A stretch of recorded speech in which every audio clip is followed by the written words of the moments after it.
Hello everyone, welcome to my channel. I hope everyone is having a wonderful day. In the glittering world of primetime quiz shows, few names spark excitement like The Chase. Millions tune in daily to see hopeful contestants face off against a panel of brilliant minds, the Chasers.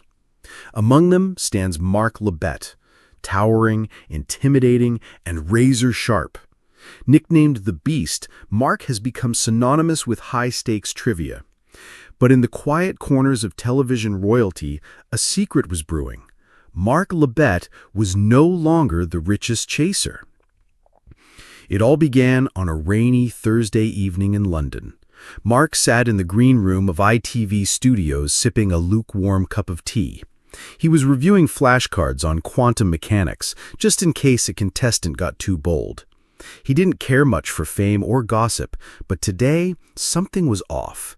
Everyone was whispering. "Mark, have you seen this?" Anne Hegarty, aka the governess, slid a magazine across the table. On the glossy cover, Chaser's fortune revealed. You'll never guess who's worth 19 million pounds. Mark raised an eyebrow. What is this tabloid nonsense? Anne smirked. It's not nonsense, it's real. Paul's the richest among us now. Paul? Mark scoffed. Sinha? The Sinnerman?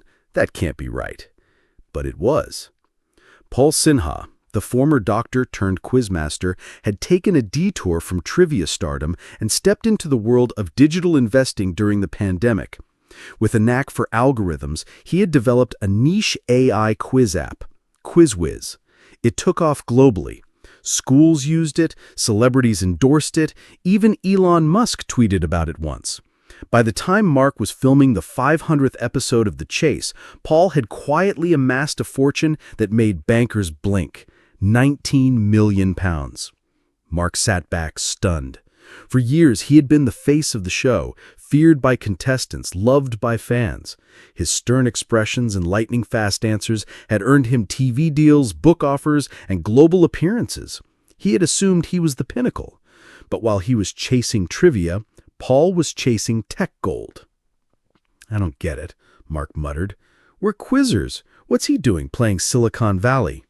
"Apparently," Anne replied, "he's the Steve Jobs of smart quizzes." Determined to restore his pride, if not his fortune, Mark made a decision. He would chase Paul, not just in trivia, but in entrepreneurship. That night, Mark dusted off an old idea he'd once scribbled in a notebook.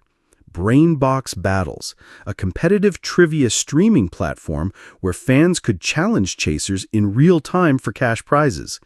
It would be intense, unscripted, and unpredictable. He pitched it, funded it, and within 6 months, it launched. The twist? It wasn't just chasers. Mark brought in chess grandmasters, NASA scientists, and even a few rogue comedians. It was a mental arena like no other. TikTok exploded with clips of dramatic quiz-offs. Twitch streamers hosted tournaments. Brainbox Battles was a sensation. The media soon picked it up. "The Beast bites back," screamed one headline. "Labbett's trivia empire challenges the Sinnerverse," declared another.